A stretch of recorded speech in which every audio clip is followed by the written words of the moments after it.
Welcome, Chiefs Kingdom, to another episode of The Aftermath. I'm your host tonight, CJ Jones, with my brother, my friend, my partner in crime, my PIC, Chris Tenpenny. Chris, how are we feeling on another Victory Monday, bye-week Victory Monday on the Chiefs book, my friend? We are now 7-2 headed into the bye. Every time the Chiefs get a win, it's always a good day, especially when you're eating those W's like Jameis likes to do over there. Now, But James, no, especially when it's a team like the Dolphins, you're doing all this talk and doing all this coming into the game, have all the hype because of the offense, and it's like shout out Reid, no man. one talked about the defenses at all. I watched the week up leading up to the game, watching the pregame show, watching the reels, the hype reels and stuff.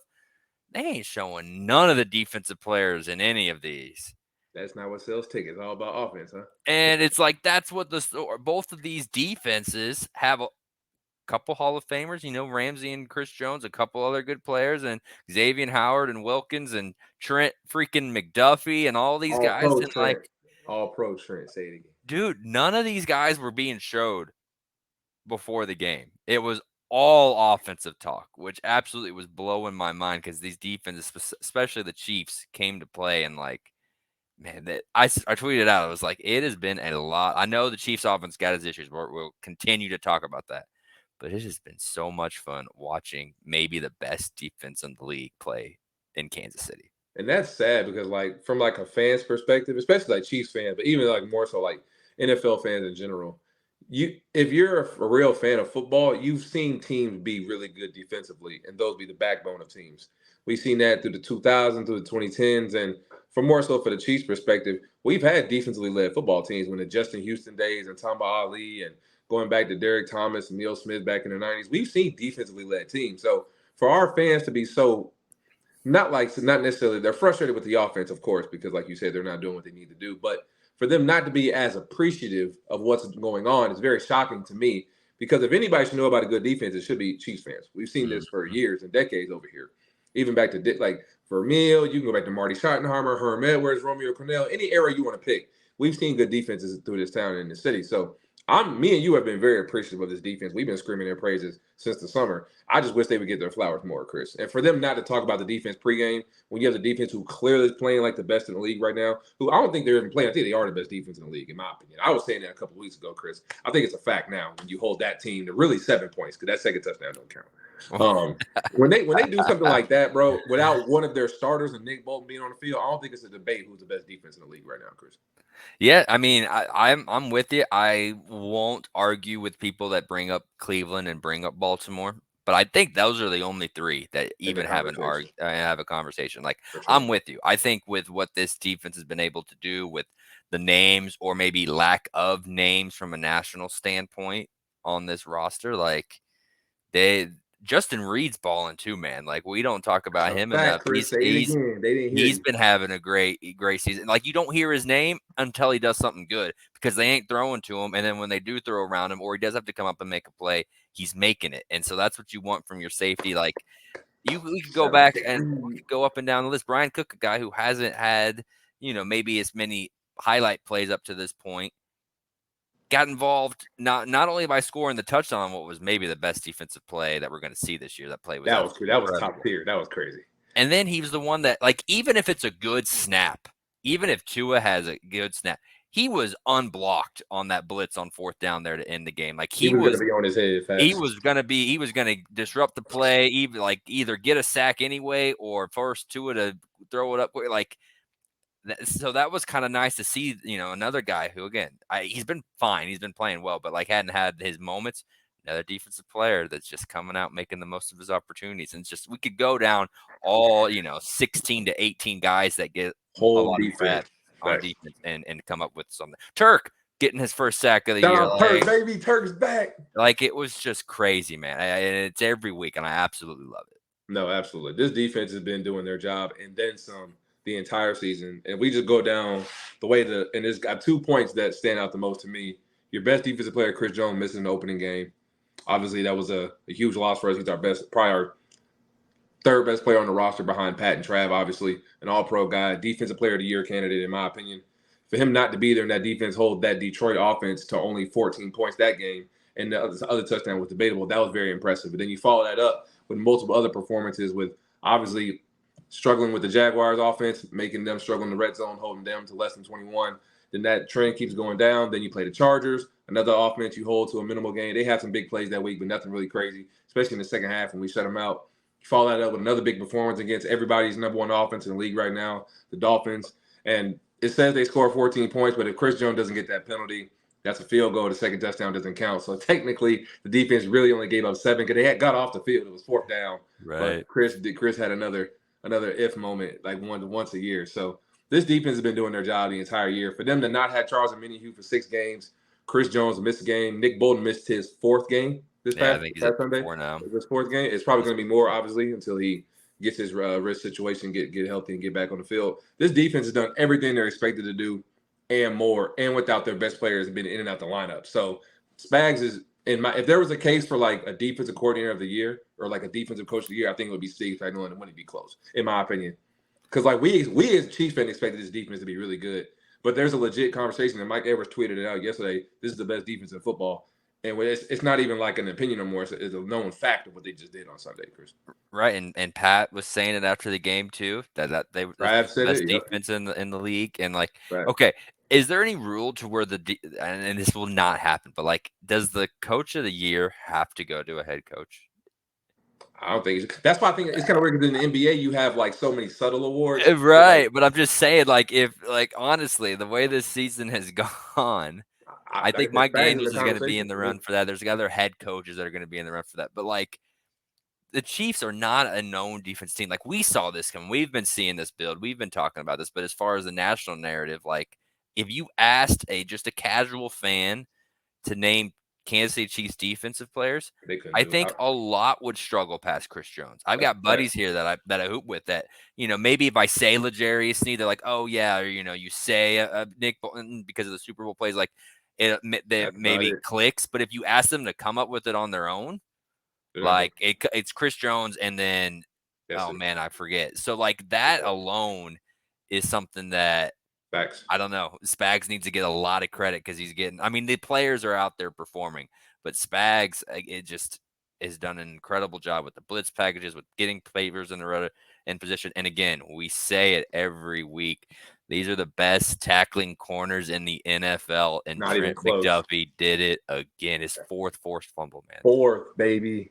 All-pro Trent. Turnover Trent. I'm about to get a hashtag started. It's going to get trending. And I said it 2 weeks ago in the space, and I hope people listen to me. I'm about to turn over Trent. I'm about to start having that trending by the end of the month for sure. I'm definitely going to get it up there. Yeah, no, it needs to. Like and just the poeticness of like it being the guy that one of the draft picks we received in the trade for Tyreek Hill. That's hilarious. Like, I mean, it was just too perfect. Like the script writers were in their bag. I'll give it to them. Trent to Mike, from Mike to B Cook, the 2 guys you drafted, the 1 guy you signed when they saved the money from Tyreek Hill, you can't write that. You couldn't write that, bro. Yeah, no, poetic. Perfect. Yeah, that's the thing.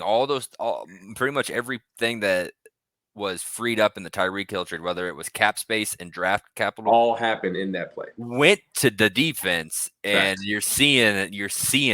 You're seeing what's happening, and so, man, it is a lot of fun. Chef's kiss. Shout out to the writers. Shout out to the writers for sure. That's a hell of a script. I didn't expect that one. Like, out of all the defensive plays this year, that one's going up in the rafters. Like, that's probably one of the best Chief defensive plays ever. Yeah, and being with Tyreek, bro. Like I said, you can't write that, bro. That's like Hollywood. No, you can't. Like, there's the Eric Berry pick 6 when he came out, and there's a few other plays, and the Abdullah pick 6 against the Patriots. Justin Houston, was it the 8-sack game he had, or was it 7? Yeah, the 7. It wasn't 8. Yeah, it was the 6 or 7 sack on the last week against the Chargers. Like, there's been some moments, the DT game, the Abdullah pick 6 versus New England on the yeah.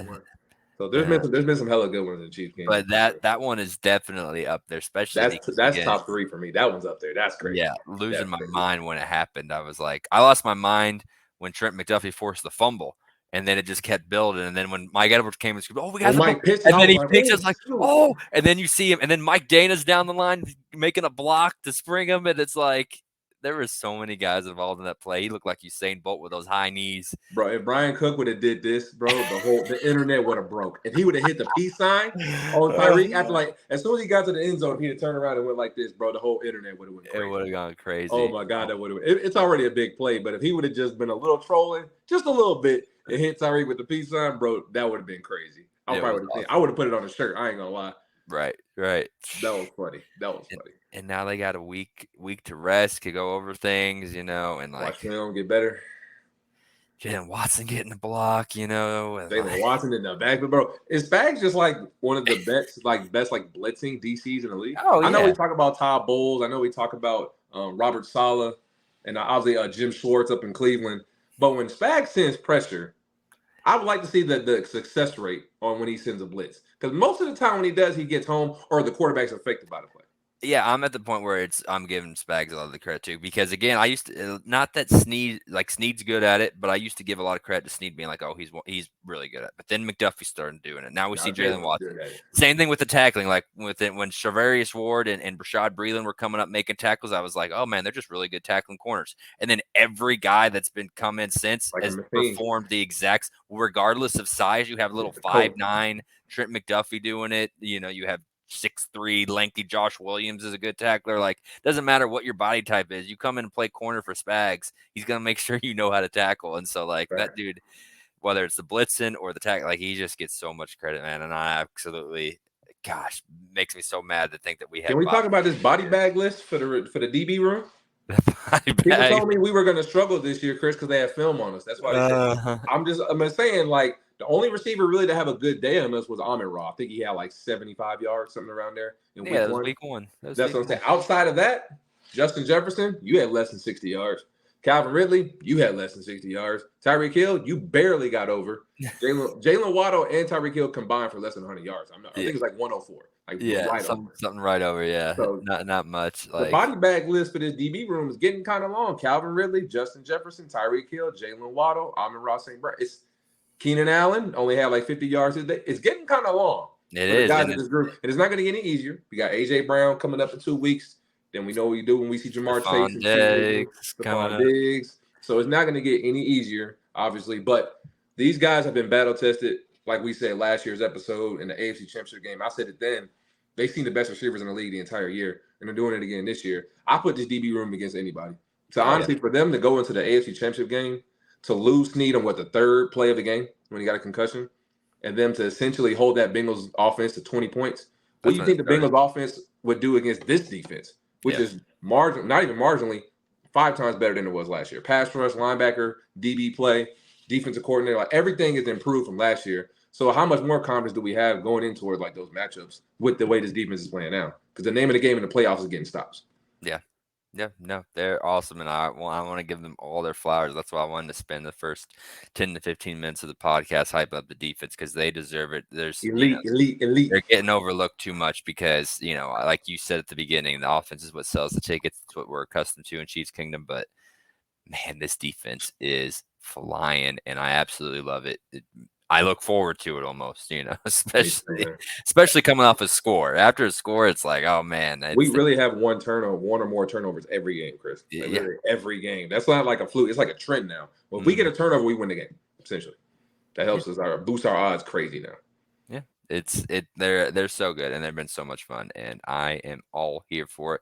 But when you got to transition, there is another side of the ball, and the Chiefs. The Chiefs offense came out firing. That first drive was pretty. And what was it? Really the third drive was also pretty. The third or fourth drive, I forget, but was also really pretty. The second to last drive was good too. Yeah, it wasn't bad. But why can't they just bottle it? Why is it just the scripted plays? Why is it just what Andy and the coaching staff comes up with? Because they typically look pretty good on their first 15. What is it about this offense that has just been so hard for it to get going, especially when you do have Pat and you do have Travis and you have Andy Reid? I mean, we've been saying it all year. When this team runs the football, and the stat I gave before last episode, when Pacheco gets 15-plus carries, we're 9-0. He got 16 carries on Chris. So the stat holds true. We're now 10-0 when Pacheco touches the ball 15 or more times. So, and we did call it. I said Jet McKinnon was going to score this week, and he got it. So my anytime touchdown ticket did cash. Thank you, Jet. I appreciate the money. But no, overall, it's just when you get your best players to football, those are the guys that usually tend to find a way to make plays, get first down, get us in the end zone. And Travis Kelce didn't even have a day, really. He had what, No, he 3 or didn't have 4 catches, less than 50 yards. So for them to he had go less out than there 20 yards. 20, yeah, like he didn't even hit it. His properties was at like 76 and a half. Yeah, he didn't do anything. He really didn't. I think he only had 3 or 4 catches he ended with. So essentially was out there being a decoy, which is what your job to do.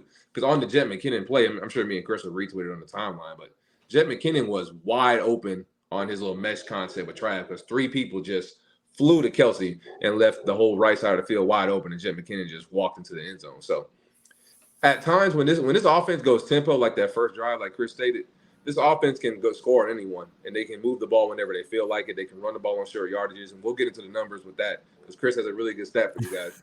But at the same time, Chris, I felt like when you watch the offense in the second half, did you feel like they take their foot off the gas?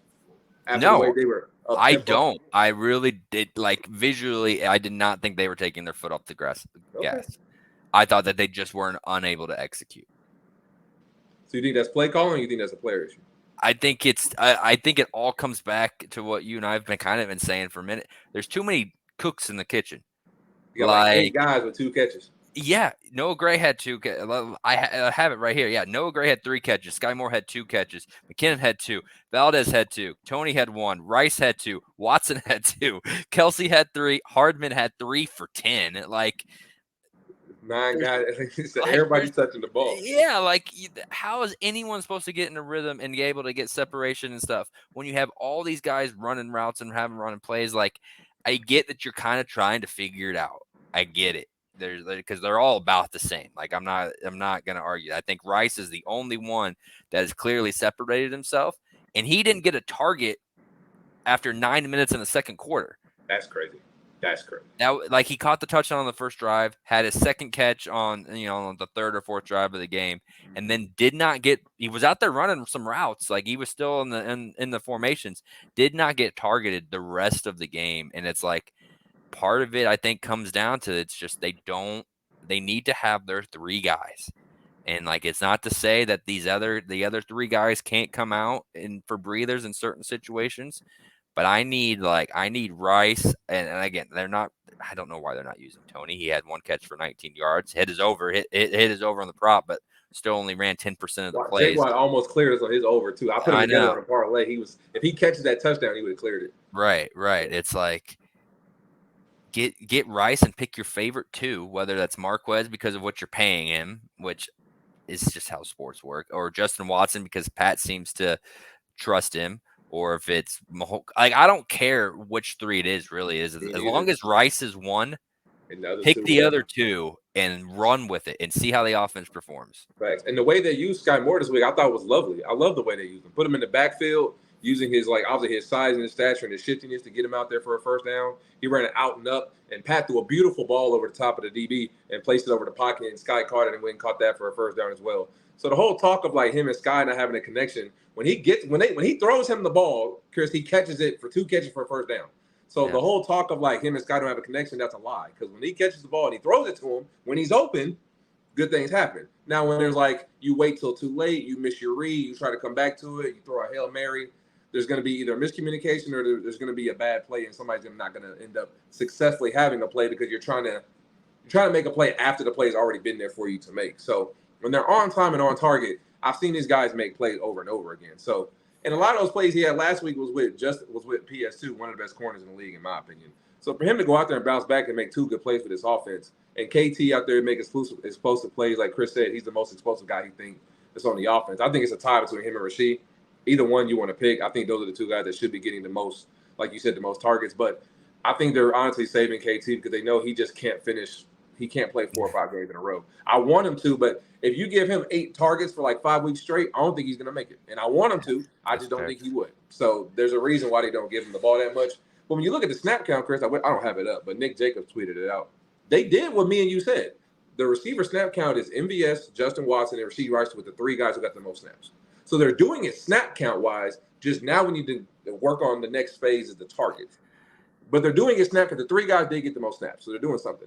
Okay, that's a good start. But here's the issue with it is like, okay, those snaps are great and all, but they're also calling 3 designed plays for other Hardman.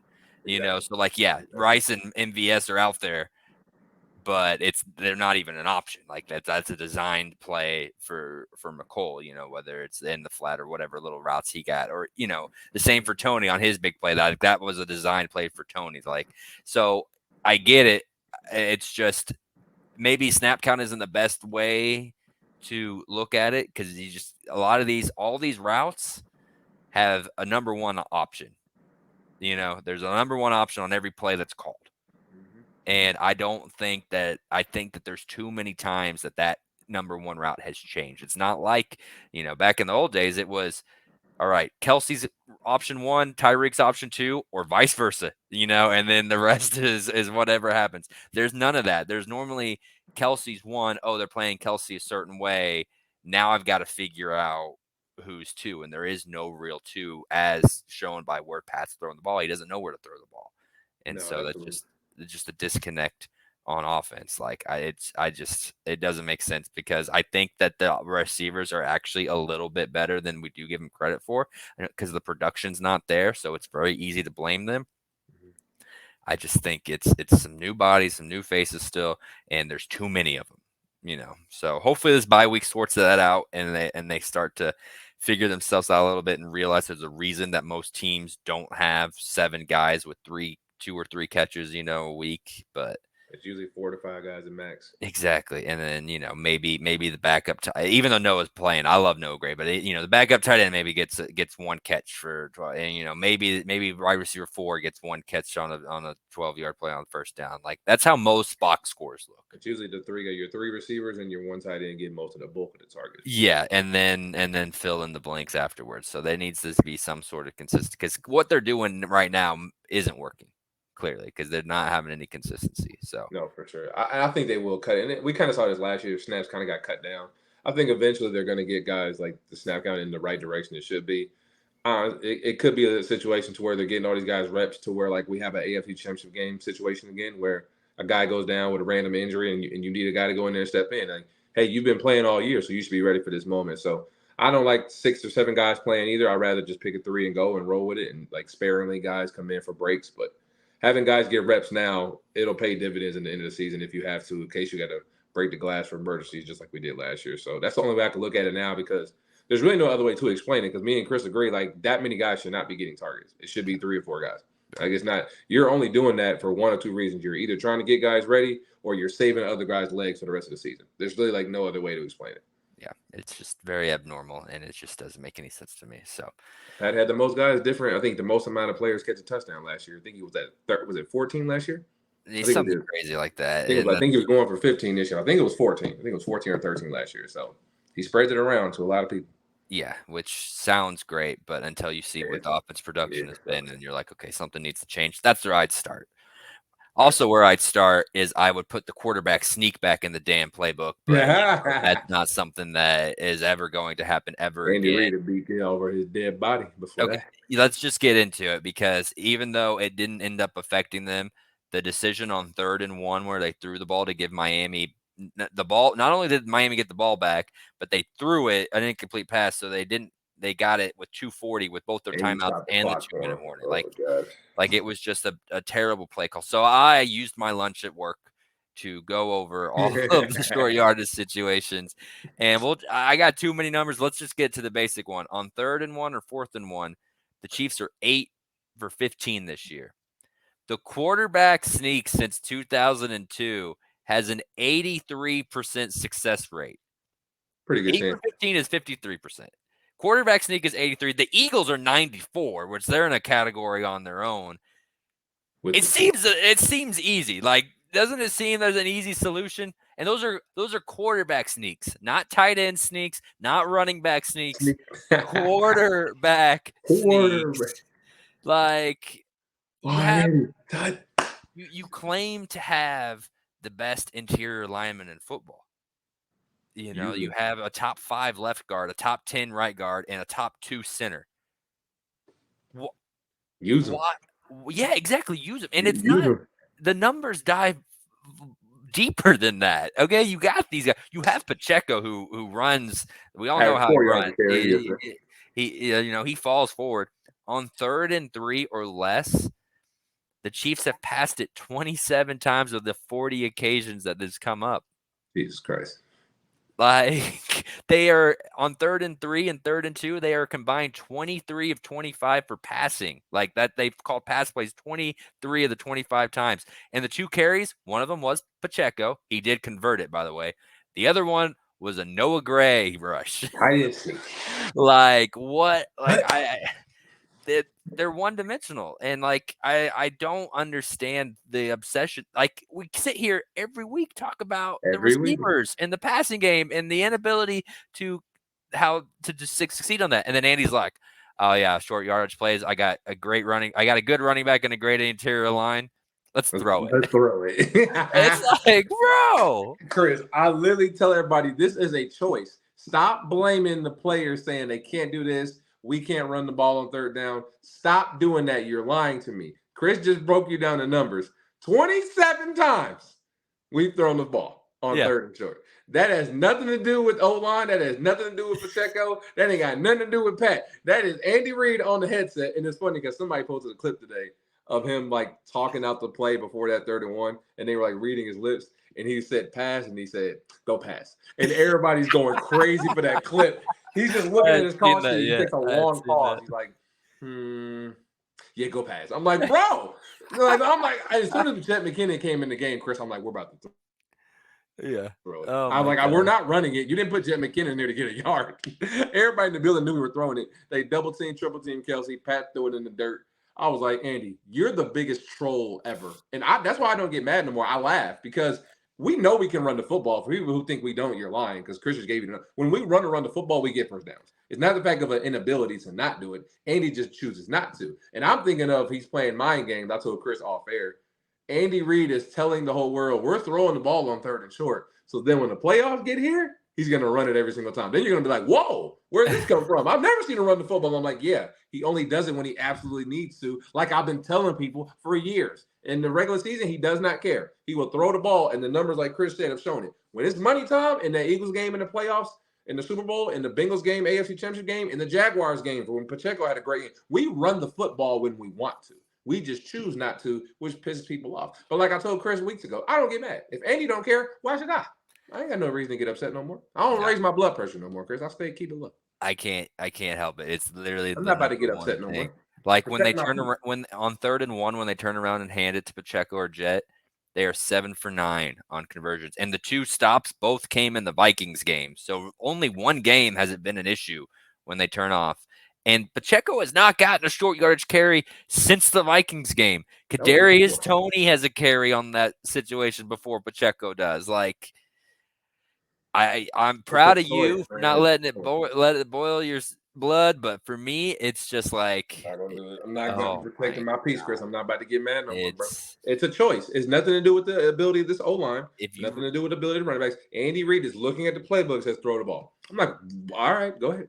And I'm never going to completely get over it until they run it. Like, even like I would much rather them see, like, if they ran a 3rd and 1 halfback dive every time and, like, picked it up 60% of the, I would be happier, but I would still, like, the quarterback sneak thing is, I think, the number one thing that drives me insane, because if you let yourself be limited because of one freak thing from 4 years ago, like, it just really makes me question, like, what else do you have that same mindset too? You know what I'm saying? Like, that's really crazy. We really been winning and we don't run quarterback sneak. I know a lot of winning. And we don't I get it. And that's the trump card. Like, they still win. I get it. No, it's impressive. Like, for you not to run a quarterback sneak. What team doesn't run a quarterback sneak? I think we're not the only team in the league who doesn't. I know. Everybody else. Joe Burrow runs quarterback sneaks. He has a torn ACL. Josh Allen's injured shoulder, quarterback sneaks. Jalen Hurts had a knee brace on, quarterback sneaks. Lamar Jackson, injuries, quarterback sneaks. We're like the only team in the league who doesn't do quarterback sneaks, and yet we had the most wins in a 5-year span in NFL history. That's crazy. Jalen got his knee hurt, and they were scared for him against the Cowboys this week. Still do the tush push. We don't care. All right. That's what I was saying too, is when they showed that was the game I was watching where they showed the graphic. They were like, quarterback sneaks since 2002, Eagles 94%. They said rest of the NFL 83%. And I was like, oh, that was rude of them to leave the Chiefs out of that graphic. Hey, we're not. Because they ended that. They had 0 for 0. What's the last QB sneak we had before Pat? Was it Alex Smith? Oh man, like, yeah, Alex. Right. Pat did it against Denver in 2019 or 2020 Will we or ever see whatever another year Pat that Mahomes was, quarterback sneak in his 10 years as a Chief? 2019. Ever? It makes my skin fall, man. And I saved it for the end of the pod because it was supposed to be overall positive. They had a lot of good things that happened. They won the never game. gonna end, bro. This is But, never gonna end. man, it's just that is funny. 8 for 15. That's all. And 7 of those 8 conversions are when they handed it off to Pacheco and McKinnon. The one time we do run it, nobody in the world is gonna see it coming. I think Pat eventually will run one eventually. One day he's gonna go into the game, and it's gonna be like third and short. It's gonna have to be the Super Bowl.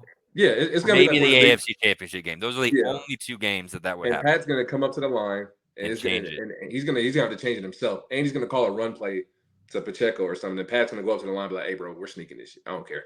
And he's gonna go up there. He's gonna give his little Candace wide 80. He's gonna have a motion come by to make it look like he's about to hand it off. And nobody knows what they were gonna sneak it because we never do it. He's gonna say, "Hut." The Dolphins almost were giving it to him. He gets it. He can get it whenever he wants if to. you go back and look at the formation, they were still bunched in there, the gaps were there, but the gaps were 1,000% there. It's almost like for you baseball fans, like when the Royals in the AL wild card in 2014, they got all those stolen bases. You know why they got all those stolen bases? Because they knew John Lester, the pitcher for the A's, was not going to throw over to first. He's not doing it. So the Dolphins knew that the Chiefs were not running a quarterback sneak and aligned their defense accordingly. And okay, we got to get off of it. You feel better? Everyone stopped listening at this point. All of our listeners ran away. You feel better now? I feel good. All right, get it off your chest, buddy. This is therapy. This is what we are. We're therapy sessions for Chiefs. Everybody listens to our show and they're driving to work right now or coming home from work a long day and picking up kids and yelling. I can't believe Andy Reid did that. Chris said the stat on Aftermath that Pacheco and Jen are 7 for 9 on third and straight, and he still refuses to run it. I'm like, I'm telling you. Protect your peace, Kingdom. Do not let Andy Reid ruin your day. I've let it go a long time ago. I don't care no more. If he don't care, why should I? He'll do it when he wants to. And then, until then, it is what it is, bro. We're going to get some third and shorts. We're going to miss some. It is what it is. Yeah, we'll be at a 53% clip while the rest of the NFL is at an 83% clip. So my homework for Chris is to do the playoff numbers. Now I really want to see what it looks like. What's our third and short numbers in the playoffs? I may have to do that. So there's got to be a difference. If we got to have a higher number in the playoff, we have to. Again, this is a small sample size because it's only the first 9 games of this year were the only numbers I looked at. But it still is funny. I'm taking it off the screen. We're back. I took yardage off. We're done talking about it. I got it off my chest. I feel better. It's bye week. We get to, too bad that the Chiefs bye week is also the week like all the other good teams get off. So, I know, right? So there's no good games really. There's a couple of good ones, but nothing super excited. But hey, enjoy the stress-free weekend, Chiefs. That's what I got to say. Pick your feet up, your leg. Watch some NFL football, root against the Bengals. I mean, that's just what I generally do. I think we're all Texas fans. I mean, Bobby Stroop tweeted it out. He said we root against the Bengals every week. So yeah, he's making the rivalry better. Right, exactly. Oh yeah, Tyreek Hill. That's a real rivalry. Us and the Bengals, not you and the Dolphins. Stop making it up. Tyreek. No one. Stop saying stupid shit after the camera. If the Dolphins make the playoffs and then happen to also play the Chiefs in the playoffs, okay, maybe we could start talking. Even then, we could probably smoke y'all. Yeah. Yeah, up in the cold KC, like what you guys? Bro, you couldn't move the ball in Germany. You think you about to come to KC in January? Oh God, Tua was great. Yeah, the Florida boy. All of their good players are Southern based. Jalen Waddle, Southern, Tua, Southern, all of them. Only one is Raheem Mostert. I think he went to Purdue. He's the only one that went to school up north. Okay. Everybody else is like down south. Oh, man. Even the running back that's hurt, the rookie A-Chain is a Texas kid. A-Chain, yep. Mm-hmm. A-Chain, yeah, he's a Texas kid, because he'll be back by then probably. So, man, should we wrap this up? Or you got anything else you need to talk about? I think we allowed the Kingdom to process this. I think they listen to us yell a little bit too much today. That's fair enough. They feel a little better. Oh man, well, CJ, where can the good people find you for your more level-headed and composed takes than most of us? You guys can definitely find me on Twitter at CGZ81, CJEEZY81. If you guys want to talk fantasy, X's and O's, you want to talk gambling chat, talk about other people's games, college football. I am going to start some spaces coming up soon. College basketball season is back. I'm super excited for that as well. So a lot of things going on. Like this time, probably the best time of the year because the World Series just ended. College basketball and NBA are on. College football, the heart of the season right now is the end of it. NFL season is in the middle, so this is like the best time of the year to be a sports fan. So I can't wait. And I love Chiefs for 7-2. I love we're winning. We have another chance to go get another Lombardi, man. This ain't a better feeling, Chris. These are our prime years, man. So every day I get to come on this show. Every week I get to talk to you, bro. This is the best time of my life. I've dreamed for moments like this as a kid. So now I actually get to live, and the Chiefs are the best team in the league. We're 7-2, and we're still crying. I love it all, man. The tears, the whining, the Andy Reid yelling, the quarterback sneaks, the Spags. I love it all, baby. The Jay Reeds, I love it, man. Best time ever. I can't deal with your level-headedness right I now. love it, bro. I love it. I pray for this. I was like, bro, I have so many other friends and fan bases who teams suck. Like, they're like picking lottery, top 5, top 10 in the draft every single year. They're like, bro, y'all. And one of my friends texted me, he's like, bro, why do y'all do everything right? I'm like, bro, have you been in our group chat? He's like, bro, y'all always win games when y'all even don't have the best thing. I'm like, if you would have told our fan base that, they would have called you a hater. Like, we don't do everything right. I'm like, well, we do like what, 72% of the things right. Yeah, you have to win. I think they do pretty much everything about right, except for the one thing that like we're not allowed to talk about anymore. But so, but anyway.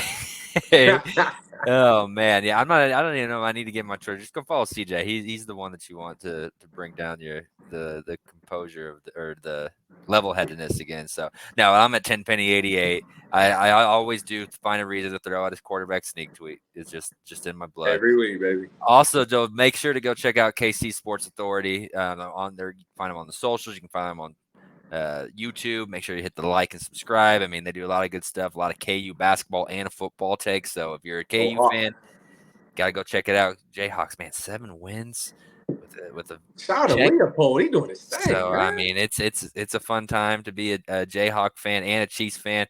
And and a Missouri Tiger fan. I know they don't do any content, but hey, I give the Tigers a shout out. Tough loss against Georgia this week, but they played well. The refs kind of hold it a little bit. Yeah, kind of clearly on Georgia's side, but we don't need to get into that. But I think that's going to do it for us this week. And as always, we will talk to you next time. Go Chiefs.